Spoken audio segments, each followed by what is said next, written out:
Shalom Bapak Ibu Saudara yang terkasih. Pada kesempatan kali ini saya akan mencoba merenungkan firman Tuhan yang diambil dari Amsal 4 ayat 23 yang saya beri judul Penjaga Hati. Nats tersebut berbunyi, jagalah hatimu dengan segala kewaspadaan karena dari situlah terpancar kehidupan. Amsal ini ditulis oleh Salomo bin Daud melalui ilham Roh Kudus dan berfokus pada persoalan hati. Hati di sini bukan tentang organ dalam tubuh atau rongga dada, tetapi tentang rasa, cipta, dan karsa. Kata hati dalam konteks bangsa Israel tidak hanya menyangkut perasaan manusia saja, tetapi juga berkaitan dengan perasaan, pikiran, kehendak, dan moral. Dengan demikian, ketika Nats menasehati kita untuk menjaga hati, maka maksudnya adalah menjaga perasaan, pikiran, kehendak, dan moral. Lalu apa yang ayat ini mau ajarkan kepada kita tentang menjaga hati? Yang pertama, hati manusia adalah perhatian utama Tuhan. Menurut makna asli dari Lembaga Alkitab Indonesia menerjemahkan ayat 23 ini bahwa prioritas umat Tuhan selama hidup adalah menjaga hati. Jaga hati menjadi perintah yang tidak bisa ditawar. Alkitab menyebut tentang hati manusia kurang lebih sebanyak 800 kali. Beberapa nas dalam perjanjian lama maupun perjanjian baru menjelaskan pentingnya hati lebih dari segalanya.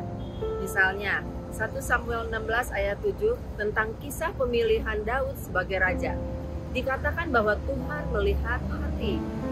Dalam Roma 2 ayat 29 pun Paulus membahas pentingnya sunat hati, bukan sunat rohani. Fakta-fakta ini meneguhkan bahwa hati menjadi prioritas yang dijaga sebagai hal pertama untuk dibereskan terlebih dahulu. Kita perlu menjaga hati kita dari ketamakan, keserakahan, kelicikan, kekhawatiran, kecemburuan, dan lain sebagainya. Tanpa menjaga hati terlebih dahulu, kita bisa kehilangan apa yang kita miliki. Keberhasilan hidup tidak ditentukan oleh seberapa cerdas kita atau seberapa mahir kita bekerja, tetapi pertama-tama ditentukan oleh kemampuan kita dalam menjaga hati. Yang kedua, hati manusia adalah penentu kehidupan. Amsal 4 ayat 23b mengatakan, karena dari situlah terpancar kehidupan. Kehidupan di sini bukan tentang durasi, tetapi esensi. Bukan masalah intensitas, tetapi kualitas.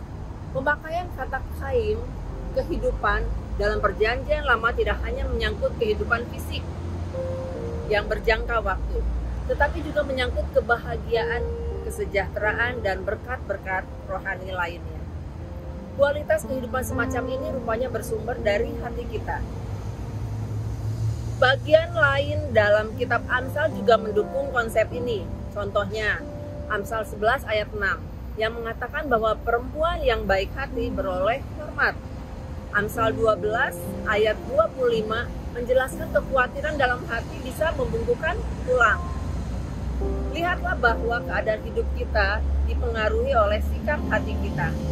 Seseorang beroleh hormat, semangat, dan ketenangan hidup bergantung pada kemampuan menjaga hati. Tidak bisa dibantah bahwa keadaan hidup lahir dan batin juga bergantung dalam keadaan hati. Hidup seperti apa yang Anda inginkan saat ini? Jika kita tidak pandai menjaga hati, kita tidak akan mencapai kualitas hidup yang diharapkan. Jika kita tidak pandai mengalihkan perasaan dan pikiran, betapa berat hidup yang akan dijalani. Mereka yang khawatir setiap hari, betapa energi mereka habis sia-sia menakuti apa yang belum terjadi. Mereka yang hatinya memendam amarah, betapa tersiksanya mereka, tidak ada kelegaan dalam kehidupannya. Orang-orang ini tidak akan merasa nyaman dan lalu dihindari oleh teman-temannya. Mereka yang hatinya galau, kacau balau dengan alasan yang tidak jelas, kehilangan gairah, melakukan pekerjaan dengan tidak nyaman. Oleh sebab itu, mari kita pandai-pandai menjaga hati. Singkirkan semua hal yang negatif dalam hati kita dan mintalah kepada Bapa supaya Roh Kudus yang menguasai hati kita. Isilah hati kita dengan firman Tuhan yang mampu menjaga dan menyegarkan hati kita setiap hari. Mari Bapak Ibu Saudara sekalian, Kita menjaga hati kita masing-masing karena itu merupakan perhatian utama Tuhan.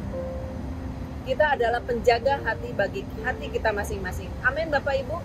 Selamat menjaga hati kita masing-masing Bapak Ibu Saudara sekalian. Tuhan Yesus memberkati.